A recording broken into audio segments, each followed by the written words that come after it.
the moon. My father and I developed a love of flying in space together. We would go to museums, we would go to air shows.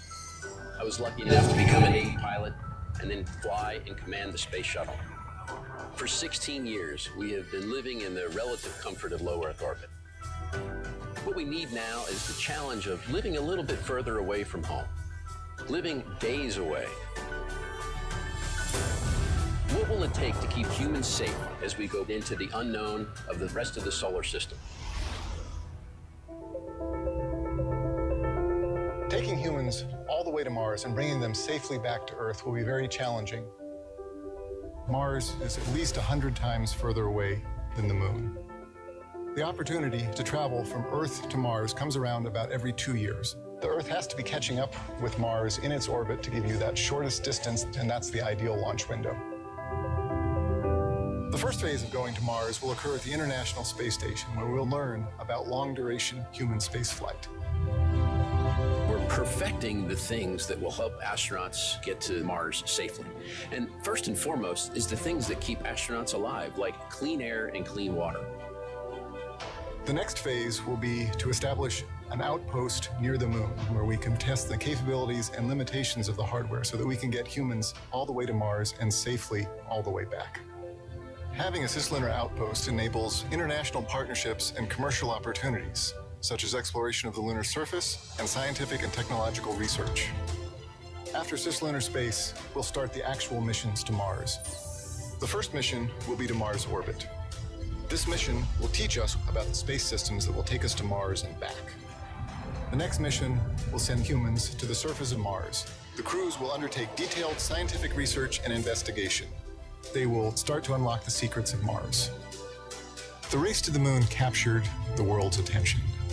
Building the International Space Station united 15 nations. The journey to Mars will inspire all of humankind as we push deeper into space than we ever have before.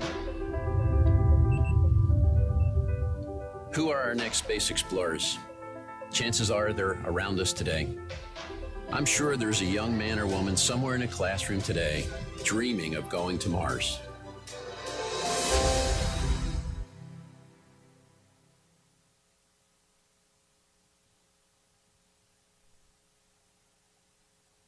Isn't space exploration exciting? I want to hear you all say it. Let us know. Let us hear how excited you are to be here and be part of space exploration of the future. So I need all you students to make sure that we hear you and we hear you all around the world. So are you excited for the future of human spaceflight? I think we can do better. I need more. It's pretty cool stuff. So let's go. Okay, ready? Are you excited for the future of human space exploration? Awesome. Well, my name's Daniel Newmeyer. I am the Vice President of Education here at Space Center Houston. Space Center Houston is the official visitor center for NASA Johnson Space Center. We are a 501c3 nonprofit education foundation, and our passion is inspiring the next generation of space exploration and STEM leaders. So each of you are part of that here today. And a big piece of our goal and what we want to do is make sure you feel that you are part of the NASA mission. And a good thing about feeling it with experiences like you get to do today, you are part of the mission. You are part of this exploration that's going on every day and part of that future. So it's really cool to see the future, right? Here at Space Center Houston, we are excited to have partners that help us give students just like each and every one of you the opportunity to participate in this mission. There are people all over doing all kinds of different jobs, and you can all be part of that. And you're making a great start by being here today. So we have some wonderful partners that we work with, and one of those partners is Boeing Corporation. So Boeing is the current sponsor of our exhibit, which is out in the center of our plaza here at Space Center Houston. It is called Above and Beyond. It's an amazing exhibit. I invite you all to come check it out and experience the fun and excitement of STEM learning that's out there. In addition, Boeing supports some of our other programs, like our Girls STEM Academy. And can I hear all our girls for Girls STEM give us a big shout out? Yeah, there we go. Okay, so we thank Boeing for the support of that program also. like I said, we're very happy to be here. We're happy to bring human space exploration to the public and to all of those people out around the world, that you can participate in this amazing adventure and this amazing work of exploration. It's now my pleasure to introduce to you your host for today, Steve Seislov.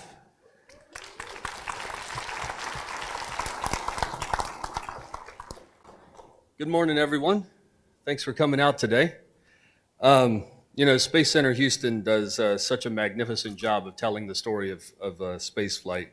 We have a lot of special folks with us today, as Daniel alluded to. We have folks watching on Facebook Live, and later on, we're going to be joined by NASA TV. First, I want to welcome the schools that are here. Let's have some applause for the students of the Baylor College of Medicine Academy at James D. Ryan Middle School, right here in Houston. Outstanding. We have students from Krista McAuliffe Middle School. Excellent. And Anahuac High School is here today. Welcome. And Westfield High School. And as Daniel mentioned, the Girls STEM Academy. Perfect. We also have some distinguished guests with us today, including Brady Burnett, representing U.S. Representative Randy Weber. And we have Alma Allen, the state representative from District 131. We have Laura DuPont, the Clear Creek Independent School District Board of Trustees. And we have a number of other community and space industry leaders with us, and I want to thank them and thank all of you for coming out today. I think this is going to be a great time. Speaking to you a little bit later today, we also have the chief scientist for the International Space Station, Julie Robinson, is with us today. One of the co-founders of Mini PCR, Zeke Alvarez Saavedra, is here today.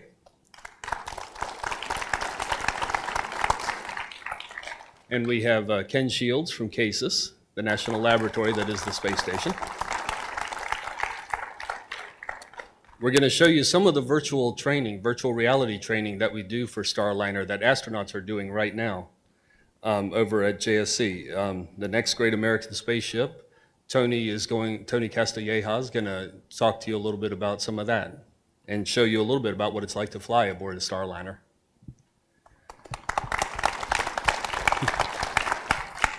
So it's a great time to be working in space flight. It's a great time to be learning about space flight. I think all of us are just about as excited as we can be. I'm going to give you a quick look at some of the things going on these days.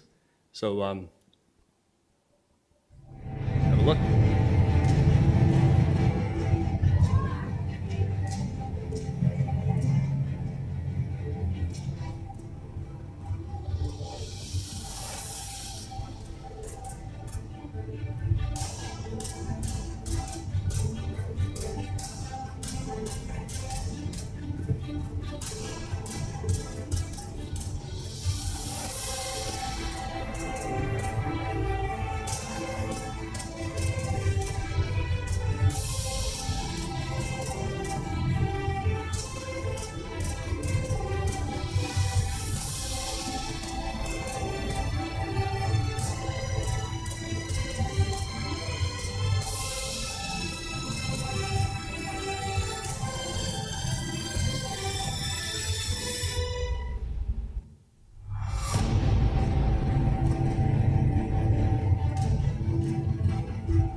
pretty exciting stuff. That's pretty exciting stuff. I think if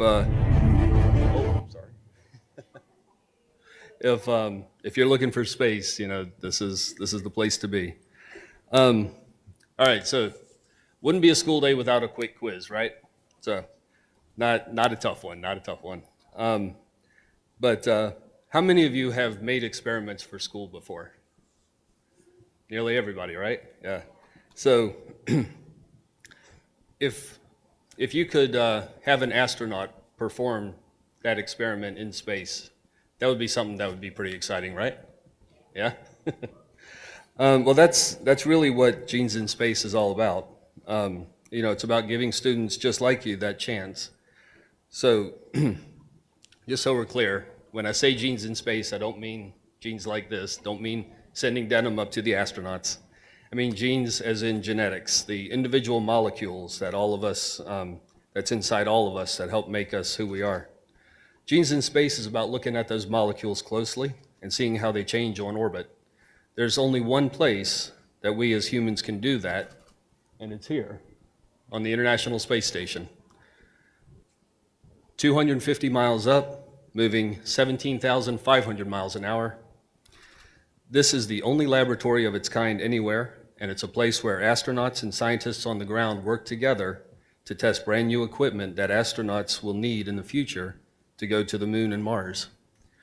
For a little bit of perspective, the space station, astronauts have been living on the space station for more than 17 years. So any of you out here who are younger than 17, you are the first generation who can say that your whole life there has been an American and other astronauts from other nations in space working the whole time you've been alive. We at Boeing are great fans of the ISS. We worked with NASA to design and build some of the elements and then to get them all up and working together in orbit. We helped NASA operate and sustain the International Space Station and provide upgrades, constantly upgrading the power, upgrading the computing power, and the communications for it. It's, we couldn't be more thrilled. It's a very special vehicle. It offers such tremendous opportunities for research across all kinds of scientific fields. And this is where Genes in Space comes in. Every year, the Genes in Space organization takes hundreds of proposals for experiments from middle and high school students. And we gather a panel of experts from MIT and from Harvard to look those over. We pair them with with molecular biology specialists and form them into teams that put together a final experiment. A panel of scientists from NASA picks one winner whose experiment goes up to the ISS where an astronaut performs the procedure and returns it to Earth. Let me emphasize that this is not just science for fun. These are experiments that provide clues to researchers who want to see how the astronauts' bodies change during these times in orbit. They want to see why they react the way they do in orbit. And it's important to figure this stuff out in Earth orbit before you take the deep space missions out to Mars. Those missions could last a year or more. And here's a look at some of the Genes in Space students. The ISS is the world's most fantastic laboratory in space. It's the only one that can take gravity out of the equations. ISS research is important because you can take experiments and run them in space and run them on the ground, and they'll be fundamentally different. People are developing drugs, vaccines on the space station. So these things can happen in space, which have great applications here on the planet. Of course, STEM is necessary for space. Space is still the forefront of technology, so people need to have that background, that educational background. STEM is important because if you think about the next generation of scientists, engineers, and leaders, the young persons of today are looking at what's the next frontier for exploration. They see space as it. Genes in Space is a student program from 7th grade to 12th grade, giving an opportunity for them to study the DNA of human genes in space and run an experiment that the crew would do on orbit. Competitions like Genes in Space give the young scientists everywhere an opportunity to do something they wouldn't otherwise do. I mean, how many students get a chance to study science in microgravity?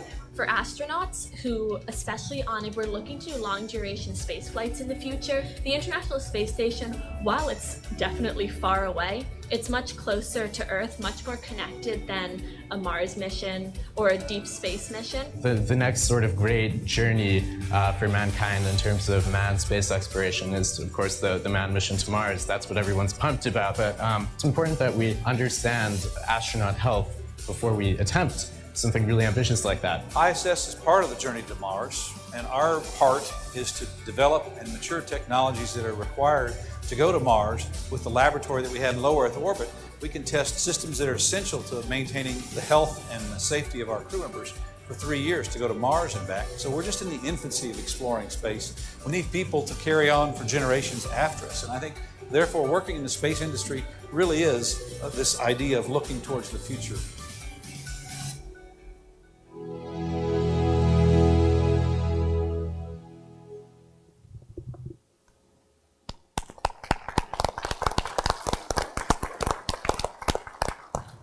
That's some pretty amazing stuff. That was a couple of our early Genes in Space students. A little bit later, when we do the downlink with the astronauts aboard the ISS today, we'll hear from the current, the 2017 winners, Liza and Sophia. They have a couple of taped questions that they'll be asking the astronauts today before we get to your live questions.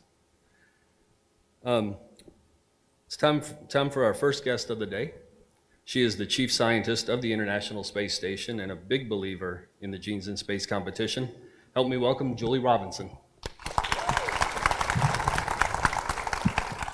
Good morning, everybody, and let's hear it for all the biologists in the room. Give yourselves a round of applause, right?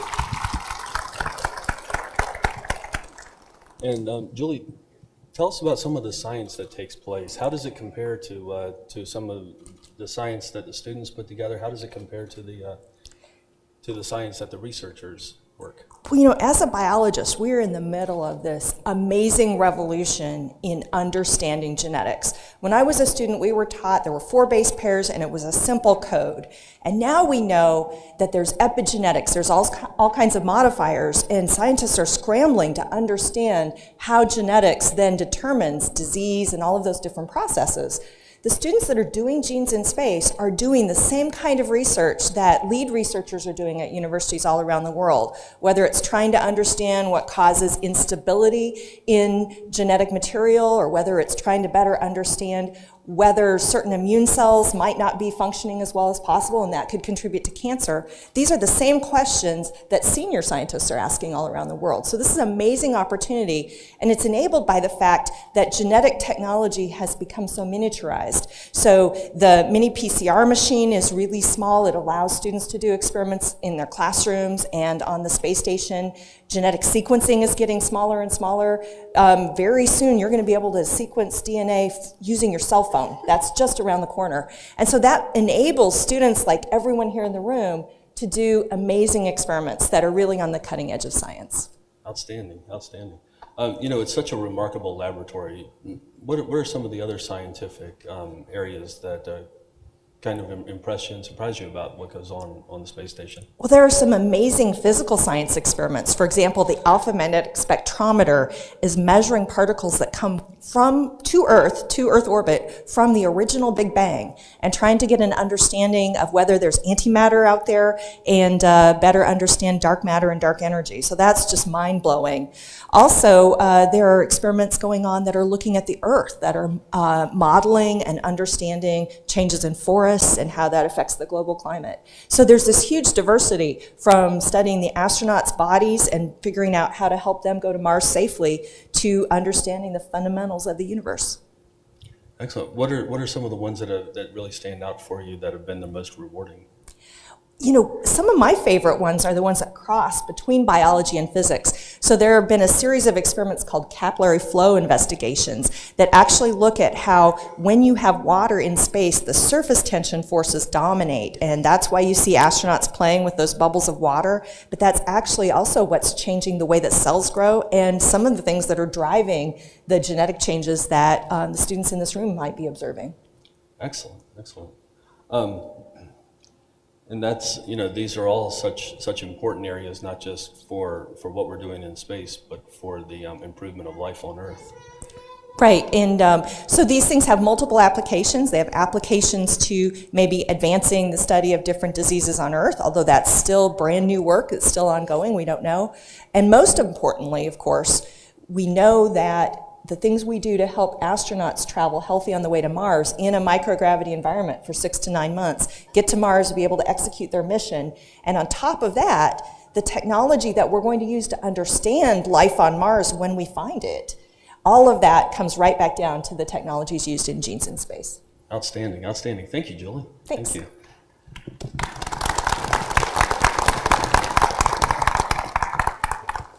And we're going to bring up Zeke Alvarez Saavedra now. He's one of the co-founders of Mini PCR. And his company devised the machine that does the DNA replication. And Zeke, that machine looks pretty small for everything it does. Looks like it could fit in a car's glove box. Yeah, for sure. You can fit this pretty much anywhere. It's a tiny machine, but it packs a lot of punch. It's essentially a DNA replicator. It's like a Xerox machine, soup-top Xerox machine. You can start with one or a few copies of DNA, and within an hour, you can have billions of copies made. So that's sort of the first step. Anytime you need to look at DNA, you need to make a lot of it because it's so small that it's just hard to do otherwise. So it's used daily in labs and in hospitals to do diagnostics, to do genetic testing, to do forensics, and in many, many other fields. It's one of the essential tools in molecular biology. And I think we have an image of them using it on the space station. This is astronaut Ricky Arnold. This is from a couple weeks ago, and you can see the mini PCR there on his workbench. And this is him performing the two latest Genes in Space experiments. And I'm sorry. Yeah, we've done. You've seen a number of the experiments. So. Yeah, so we've done 5 experiments so far. 2 of them are actually, they just arrived to the lab an hour ago, so we don't have the results for those yet. But we've completed 3 experiments. By we, I mean you, the students, the winners. The first one was really a test to see if this technology worked in space. And we confirmed it did. And it looked at very, very small changes in DNA, epigenetics, as Julie mentioned before. The second experiment was looking at the DNA that is in the tips of the chromosomes. They're called telomeres, and they can become shorter or longer, and they are sort of an indication of how healthy a cell is. So this experiment was designed as a way to measure how long these telomeres are. Very interesting research. And the third experiment looked at genes that can turn on when you're under stress. All organisms have them, humans do, and this experiment was designed to test the levels of those genes in space. Excellent, excellent. Just so you all know, very few things stand in the way of these guys. Boeing, NASA, Genes in Space. Last summer, when Hurricane Harvey was coming through, some of our folks, some of NASA's folks, and some of Boeing's folks worked from their own homes to perform the communication so that the astronauts aboard the station could keep executing the experiment on their timeline. So I mean, this is something that's valuable and very worthwhile to the folks. So the station hosts between 250 and 300 experiments every month. It's a lot of work, but it's a lot of very rewarding science. One of the aspects that allows so many to be done is that the ISS is a national laboratory. So we're going to hear from the Center for the Advancement of Science in Space, CASIS. Help me welcome Ken Shields, Director of Operations. Good to see you, Ken. Thanks, Dan. Thanks for both coming out today. Can't believe you guys got out of school today. It's pretty cool, but you're learning some stuff, so that's good too. So yes, I'm from CASIS. We're the Center for the Advancement of Science in Space, and we manage the National Laboratory on the ISS. And what does that really mean? That means that We're using this laboratory in space and in microgravity to support projects, experiments, advancements in technology that will benefit life on Earth. We're actually, in many ways, opening up access, democratizing access to people just like students in this room. We have a lot of student experiments that we fly, several from right here in Houston. You heard Steve talk about hundreds of experiments that are conducted on the ISS. Well, throughout the year, we see thousands of experiments between our international partners, NASA and National Lab. And a lot like Genes in Space, we have to go through those experiments, vet them, understand what can we practically do on the ISS with the crew that are there, with the capabilities that we have, and is it in alignment with really what we're trying to get from that platform. It's tough because there are so many great ideas and we'd like to support them all. But we just can't. It's not quite practical, so we have this process. But we cover everything, the whole gamut, things you can't imagine go on. And I'll share one example that I think everybody can relate to. Target stores. Everybody's been in a Target store, right? They got an awesome toy department, awesome games. When you go into Target, what do you see? All over that floor, there's clothes, right? T-shirts, clothes, and what's in all that clothing? A bunch of cotton, right? And so this is something I learned in going through this process. In a cotton T-shirt, there are hundreds of gallons of water that go into production of that T-shirt. And so Target has really taken a great stand here, I think, both in corporate and social responsibility, and they've said, that's crazy. We need to figure out a better way to build a T-shirt with a lot less than hundreds of gallons of water. So let's start by maybe coming up with a more sustainable way to grow cotton. And so they sponsored a contest. We ran a scientific investigation. And we have selected experiments that are going to go on the ISS that are looking at maybe a different way to develop a hybrid cotton seed that maybe only needs half of the water that the cotton seed that we use right now uses, or maybe use the ISS, and we haven't really talked about this much today, as a platform looking back at the ISS, a sensing platform, a viewing platform, and maybe let's learn about better places to plant our cotton crops. Maybe if I did my cotton crop 2 miles down the road, I wouldn't have to water it as much as I do where I am right now. So that's just one example of hundreds, thousands of things that are going on the International Space Station, on the National Laboratory, that benefits life on Earth, everybody in this room. So have a great day today, and thank you for having us. Thank you. Thank you, Ken. Thank you, Ken. I mentioned before, it's such an exciting time to be working in spaceflight. We're going to bring up one of the engineers who's working now on the next great American spacecraft, Boeing Starliner. It's going to be the first American spacecraft since the space shuttle, take astronauts up to the space station. And as well as being a 21st century spacecraft, the training techniques have also evolved. And so right now, astronauts are across the street there at Johnson Space Center working out different flight regimes and the way to work their missions and the whole way up. So right now I'm going to bring up Tony Castilleja, Starliner Engineer.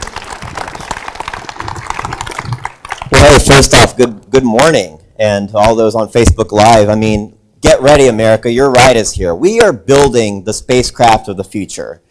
You've heard about the science experiments that are taking place on Space Station today. We talk about the value of learning from the textbooks of science from before to the new science that is going to write the textbooks of the future. And it takes a ride to get there and back. And so at Boeing, how cool is it to wake up every morning and get told, you get to build a spacecraft? And to be clear, just a couple of years ago, more or less, I was a high school student at Sterling High School in Baytown, Texas.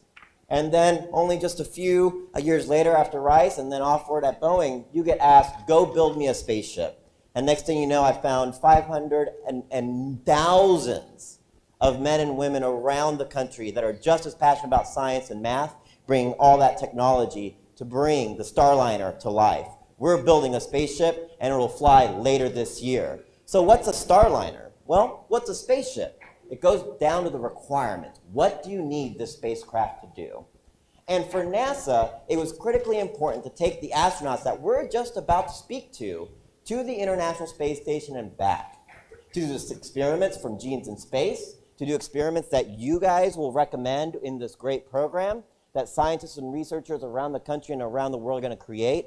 And we had to build a spacecraft that will take up to 5 passengers, 4 NASA astronauts, and a commercial astronaut, a commercial paying passenger, yes, you can call us now, and we can talk about buying a ticket to space and get you to the International Space Station. But how do you even go about that?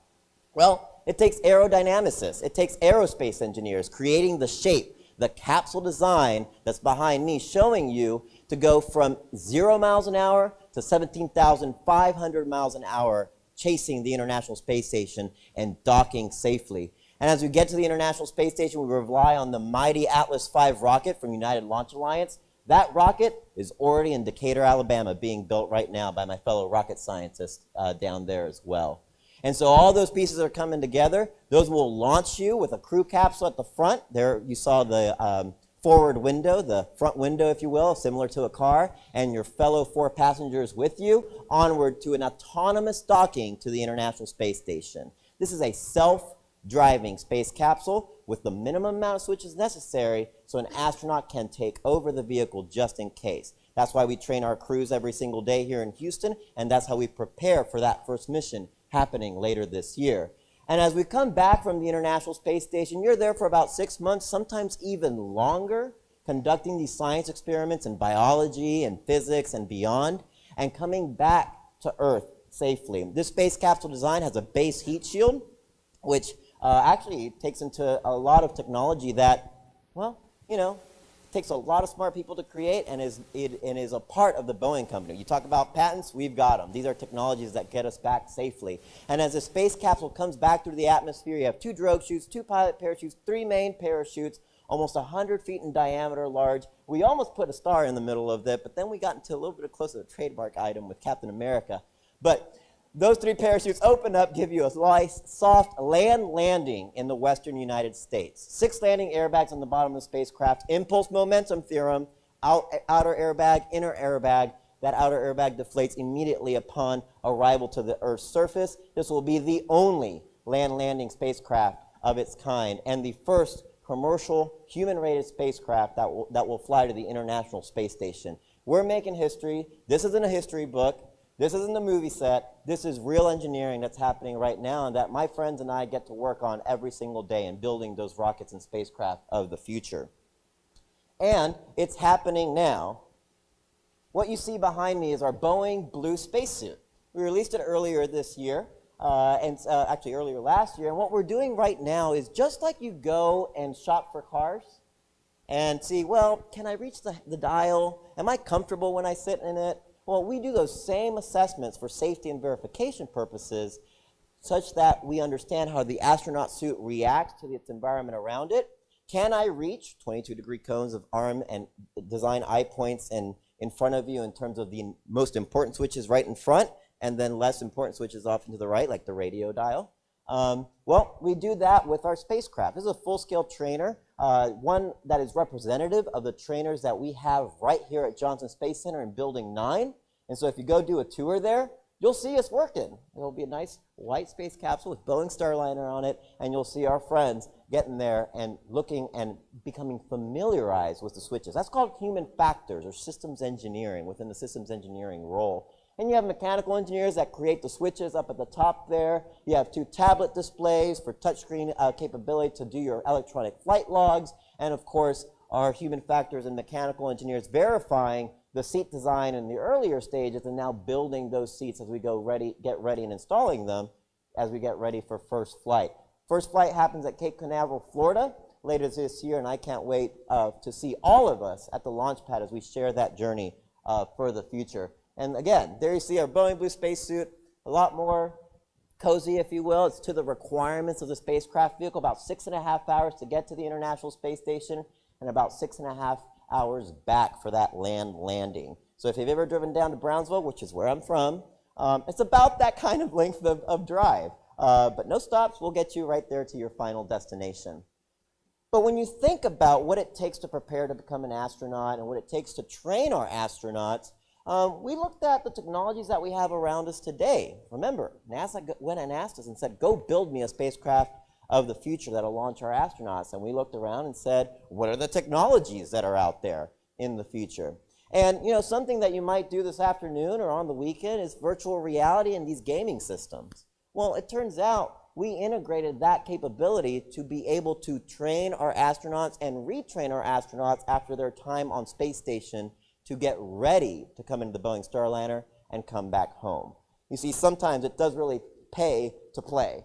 And so what you're going to see behind me is a representation of that Boeing virtual reality. So you saw that spacecraft with the last commander of the space shuttle, Chris Ferguson, in the blue suit.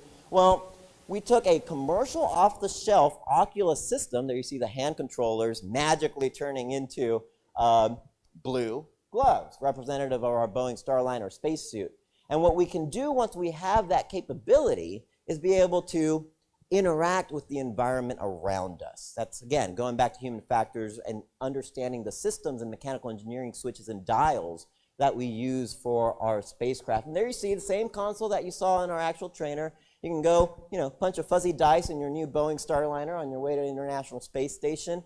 But this is critical to verifying, validating, and training our crews, because when you're on space station, you're busy. You're working out, you're doing the genes in space experiments, you're doing other science experiments in physics and science, and just like after you guys take a final exam, about 6 weeks later, if you get asked the same question, you may have to go back to that book you were studying, right? And so we want to make sure that we give our astronauts a refresher in that understanding of the vehicle around them for that flight back to the International Space Station. As you see and look around you, you see a 360 view of the International Space Station, and it's critical for our crews, but it's also critical for us as trainers. As we create more and more astronauts and send more and more astronauts into space, it also makes us better trainers to have a better understanding of the virtual environment, or the environment as best as we can represent it, of the environments that our astronauts are actually working in. And so that just is going to get us better and better as we fly later this year, and we fly new commercial passengers and our NASA astronauts to the International Space Station to make that science and rewrite the history books and science textbooks of the future. And you see, I'm not alone in this journey. I work with thousands of men and women at Boeing and at our engineering companies around the country making this a reality. And we get to write the future. And it's one of the most exciting things I could have ever thought about. But it all started with a teacher. A teacher, for example, me, Miss Sally Black at Sterling High School, who inspired me to have an internship at 16 at NASA's Johnson Space Center. And beyond that, now working on these future spacecraft. So as you guys learn, don't just look at the textbook and close the book and say, hey, I got 100 on my final exam. Look beyond. You'll never know what curiosity will spark when you look beyond the textbook. So join us on that journey. The power of social media is real. #BoeingSpace. And I look forward to seeing all of you on the launch pad as we get ready to launch these experiments and our astronaut crews in the future. Thanks, guys. Outstanding. Thank you, Tony. All right, so who's ready to go to space now? Huh? We have a little bit of time. Sorry about that. We have a little bit of time before our downlink starts with the International Space Station. Astronauts Drew Feustel and Scott Tingle are the ones who will join us today, and they'll take some questions. But in the time before that starts, let's have some questions for our spaceflight specialists up here. Just raise your hands, I'll call on you, and we'll go from there. Any questions? Oh, sorry. I saw one at the far right. Far. Yeah. Okay, go ahead.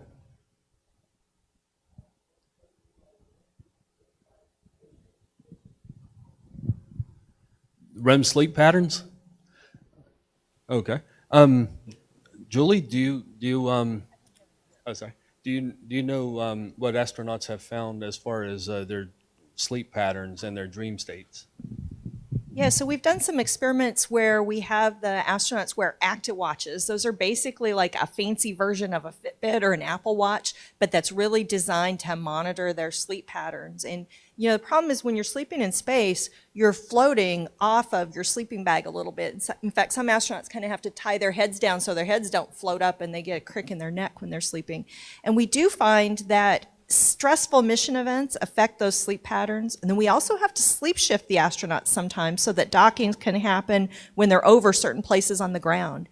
So we see all of those patterns, and we've seen some real possible decrements to some of the astronaut performance from that. And so we recently changed out all the lights on the space station with new lights that we can control the color and have blue lights and so forth to better stimulate the right melatonin and the right sleep patterns. And so that's a big advance that we've made. That's a great question.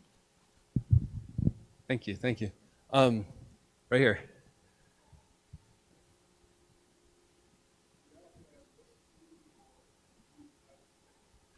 Special food?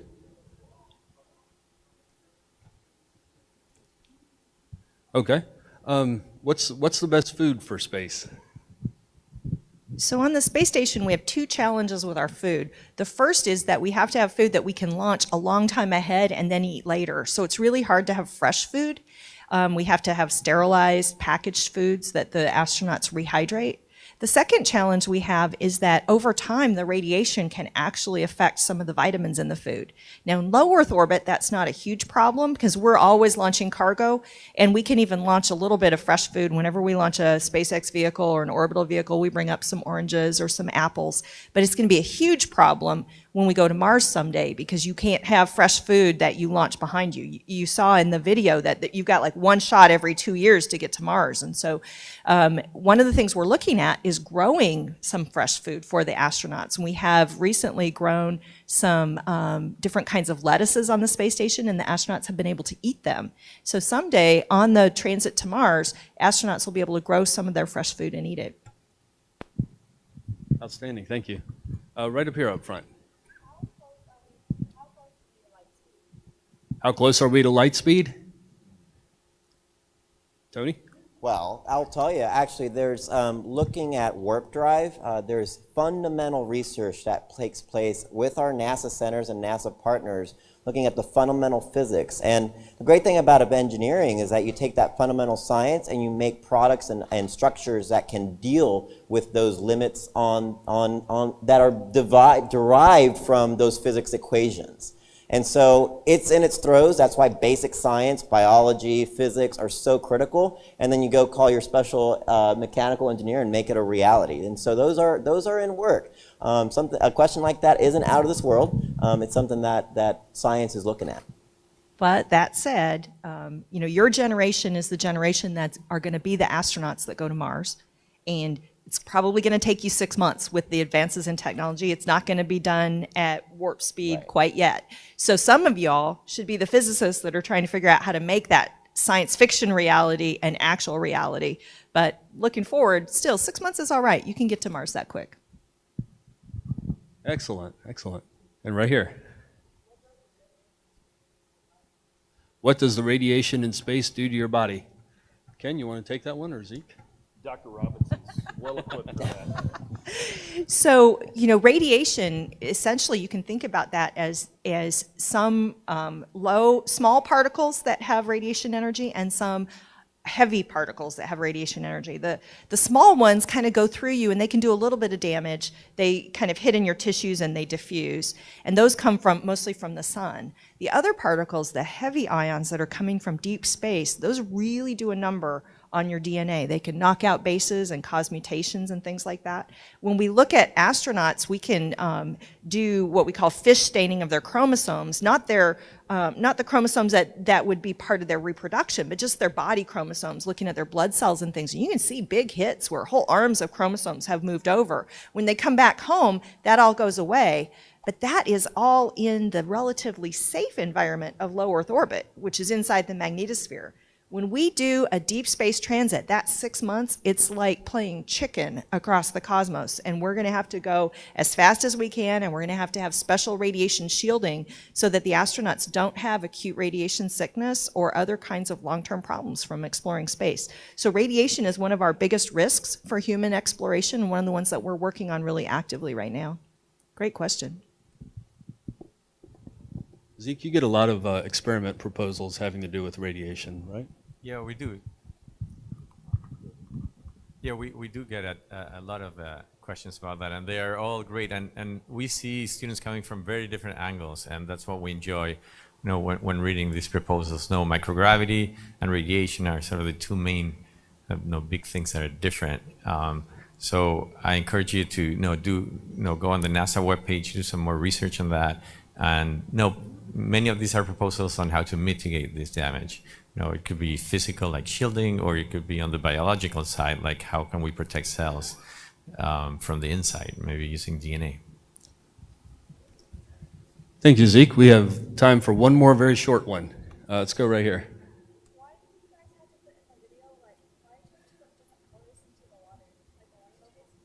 Why did you put different colors in the water?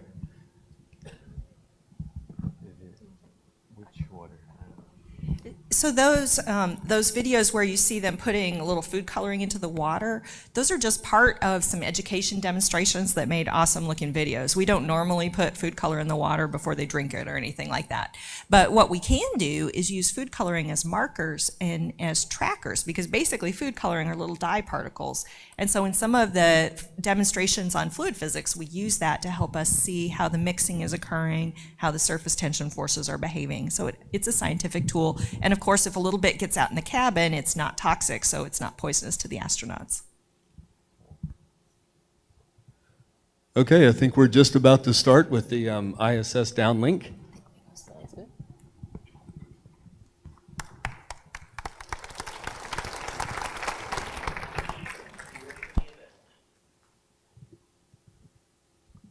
And we are ready for the event. And Genes in Space, this is, Station, this is Station, this is Genes in Space. How do you hear us? Hello, Genes in Space. Welcome to the International Space Station. We hear you loud and clear. Excellent. Our first question comes from Liza Rezis, one of the winners of the most recent Genes in Space competition. Hello, my name is Elizabeth Rezis, and I'm a sophomore at Stuyvesant High School in New York City. My question is, how has spaceflight affected your interactions with others or changed your perspective about life on Earth? Thank you.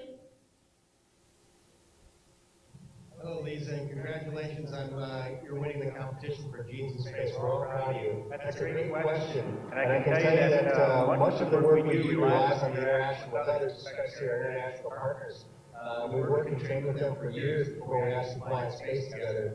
And everything on ISS is about the interaction with those other people, even our crewmates from the United States, people that we live with and work with all the time back in Houston. We couldn't do anything without great communication, working together with our mission control team. So I think one of the most important aspects of successful and safe spaceflight is the communication and interaction with other people.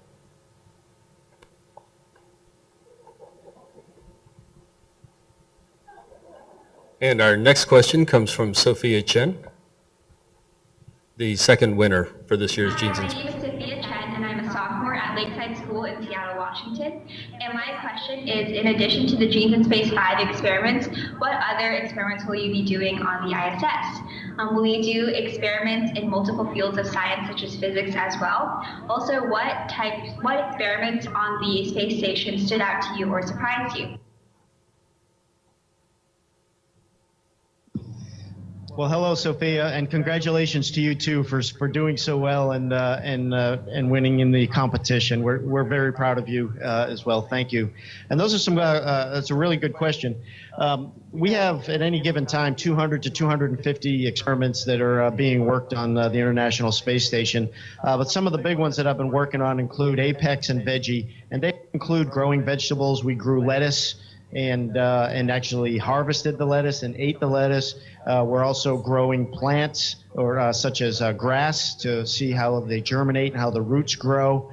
We're looking at combustion. We're looking at capillary fluids flow.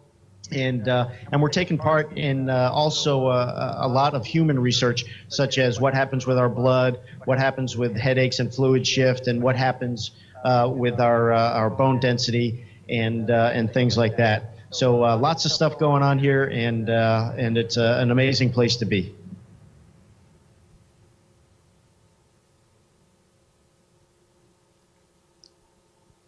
And our third question comes from a contestant in the Genes in Space contest. Hi, my name is Jenna Shukera, and I'm a sophomore at Leon M. Goldstein High School. My question is that when in space, are your REM sleep dream patterns altered? Do you dream any more or any less than you did on Earth? Thank you. That's a great question, and I've been asked that several times about dreaming in space, and I can tell you that I've been here on this mission now for about 8 weeks, and I can only remember dreaming twice in that entire time. Now, I don't know if that means I'm forgetting my dreams or I'm just not dreaming as much, but that's been my experience so far. On my previous missions to space, which were much shorter, I also don't remember dreaming, so I can't tell you scientifically or quantitatively whether or not the REM sleep pattern changes. But I can tell you that I don't remember dreaming much since I've been here, and I do dream much more when I'm back on Earth. Thank you. And our next question also comes from a contestant. Hi, my name is Amala Corniego, and I'm a sophomore from Leon Goldstein High School. And I was wondering, what is the hardest aspect about space to describe? Well, this is a really cool place to go. It's very interesting, and there's lots of fun things to do. But being up here, there's a lot of things we want to do. There's a lot of things that our science folks want to do. There's a lot of things our operational folks want to do, and there's a lot of things our maintenance folks want to do. So the schedule gets very busy. So the hardest thing is how to integrate all of that and be effective and manage our energy so that we can do great work, great quality work, and get it all done. Thank you. And question 5. Hello, I'm Lance Bryson. And I'm Ashley Kerriman. We are in 8th grade and representing Tennessee Christian Preparatory School. And our question is, do you ever have free time with the ISS? If so, what do you enjoy doing? As a matter of fact, we do have free time in space, and one of the things we like to do is play a little music, and Scott and I have done that on a few occasions now. Pull out our guitars and play a little music. We also have another guitar player, Ricky Arnold. So in addition to that, we occasionally will watch movies together or have group or crew dinners. And then one of the other things that we like to do is look out the window and take pictures of Earth. Excellent. And we have the last of our taped questions from Zach. Hi, my name is Zachary Feldman. I attend school at Prairie View Middle School in Sun Prairie, Wisconsin. And my question is, what is it like to exercise in space or the space station? Well, exercising in space is a little different from on Earth because if we are trying to do load-bearing exercise, we don't have gravity. So we have to have resistive type of exercises. So we have a machine up here called ARED that we do resistive exercise on. We also have a treadmill. And so going out for a run's a little bit different because you have to wear a harness so that it holds you down to the platform that's rolling around so that you can exercise and move your legs. So all in all, it's kind of like Earth. You go through the same motions, but it's just a little bit different because of the different things we have to wear in different areas. We typically exercise for 2.5 hours a day. We spend an hour and a half a day lifting weights or doing resistive exercise, and another hour a day doing either the treadmill or the stationary bicycle. Outstanding. Thank you. We're coming down here to Houston for some of our live questions next. All right.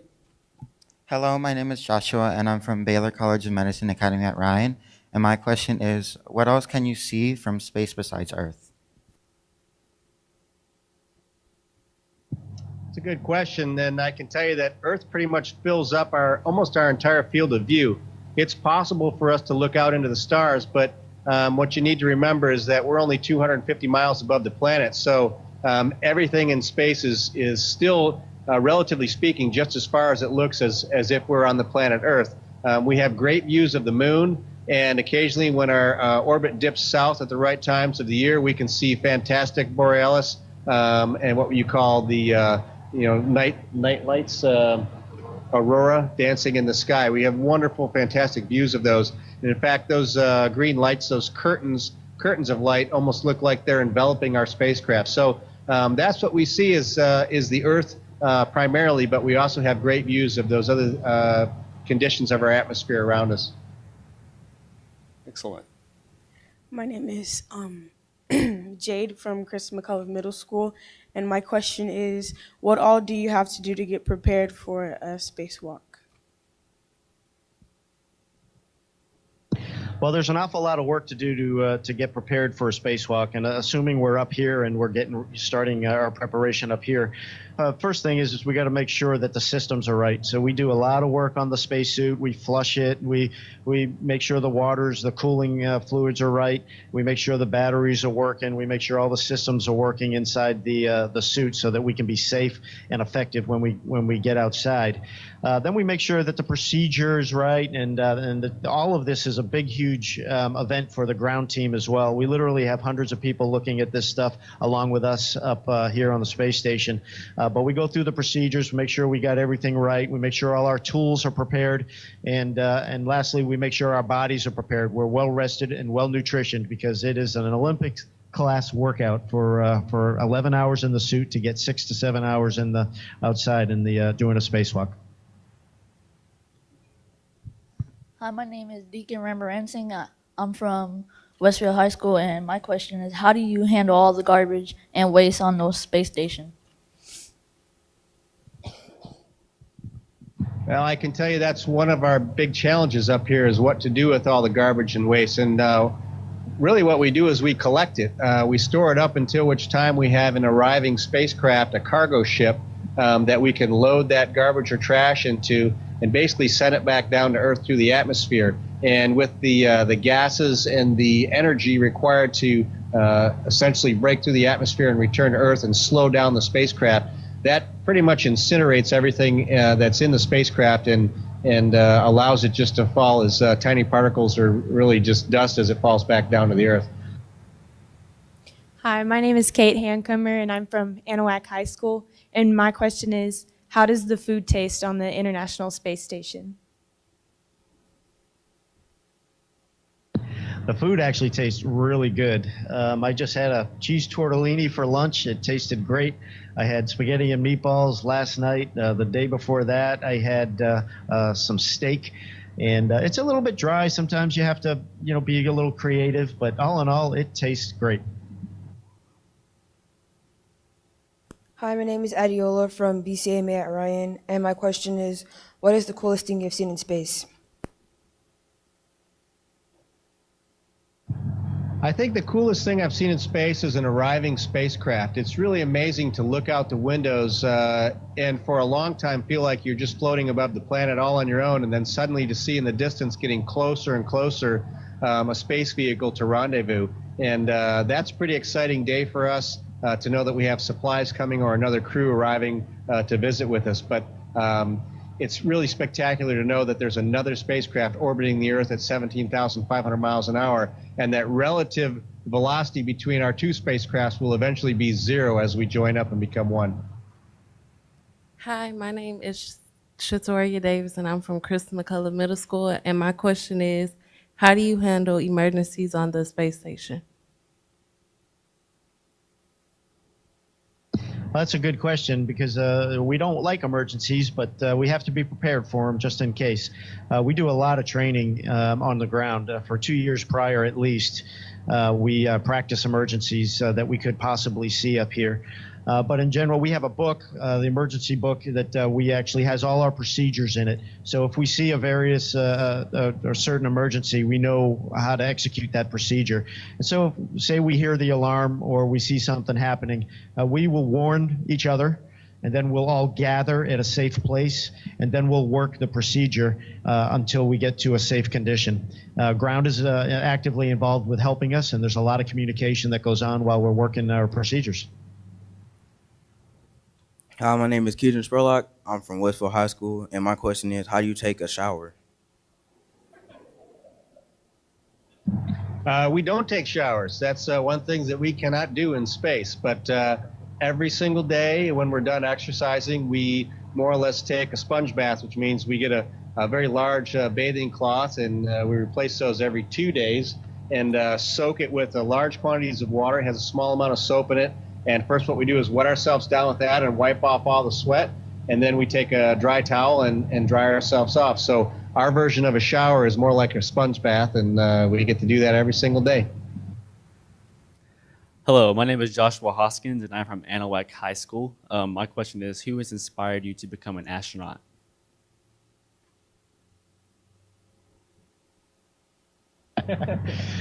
Well, Drew just whispered in my ear that it must have been him. Yeah.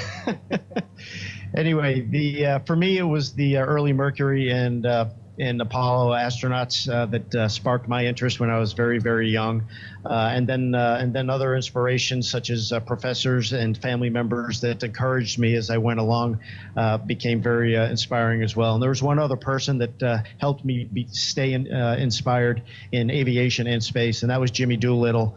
He's an American hero. If you ever get a chance to read up on him, I recommend it. Hi, my name is Negan Shamushaki, and my question is, how long do you have to train to go to space?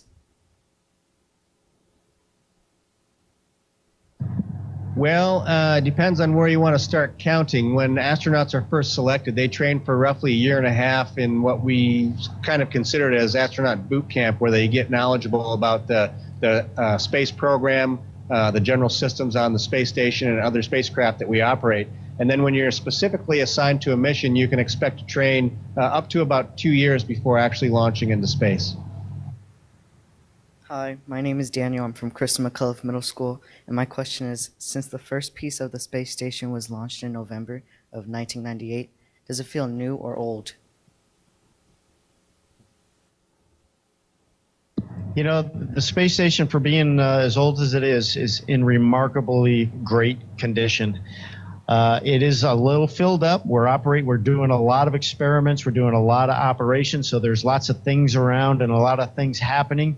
But all in all, it's not in bad shape. We keep up with the systems pretty good. We keep it as clean as we can, and I think it's going to make it a long time.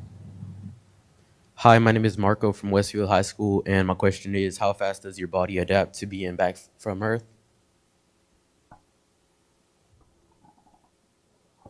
How fast does our body adapt from being in space once we get back on Earth, I think, is what you had asked. And the answer is we feel like it takes about 1 day of recovery for every 1 day in space. And a lot of those recovery aspects are not noticeable to us, but medically speaking, that's what we consider the total recovery time.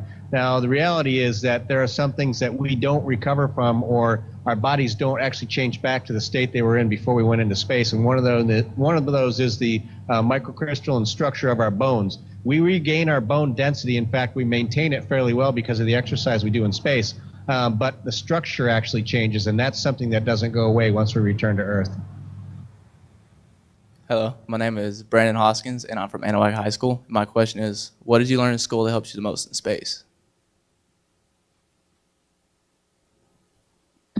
Well, I'll tell you, that's a really hard question to answer because it kind of depends on what you're specifically doing. But I will say unequivocally that everything you are learning in school is important to becoming an astronaut and to doing work in space or in the space community.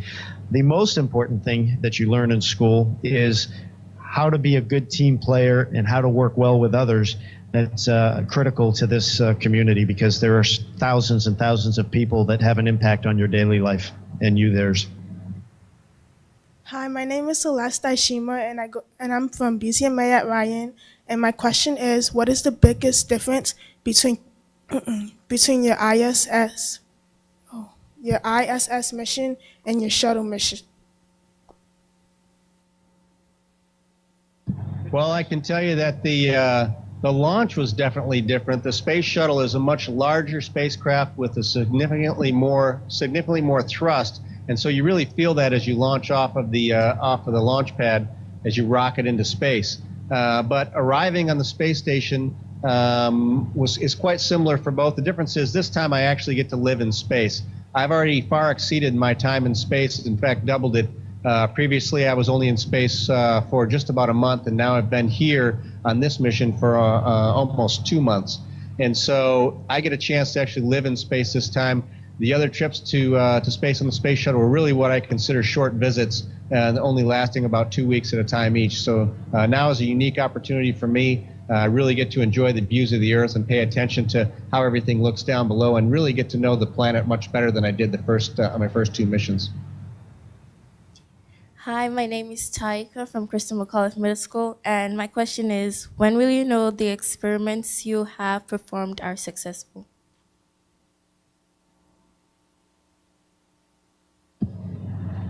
Well, hey, I guess it depends on the experiment. In general, I'm hoping to get some good feedback when I go through the debrief cycle when I get home, and that happens anywhere between 4 weeks and 12 weeks of me being arriving at home.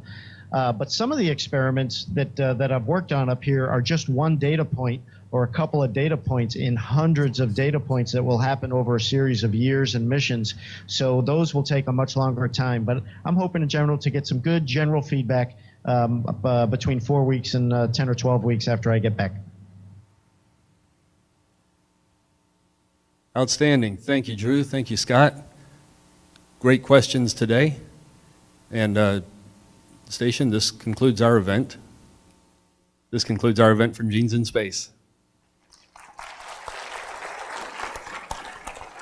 Congratulations to all the winners. Thanks for joining us. And Genes in Space, thanks for coordinating this event. We hope that we reached out and everybody learned something today. Station, this is Houston ACR. That concludes the event. Thank you to all participants from Genes in Space. Station, we are now resuming operational audio communications.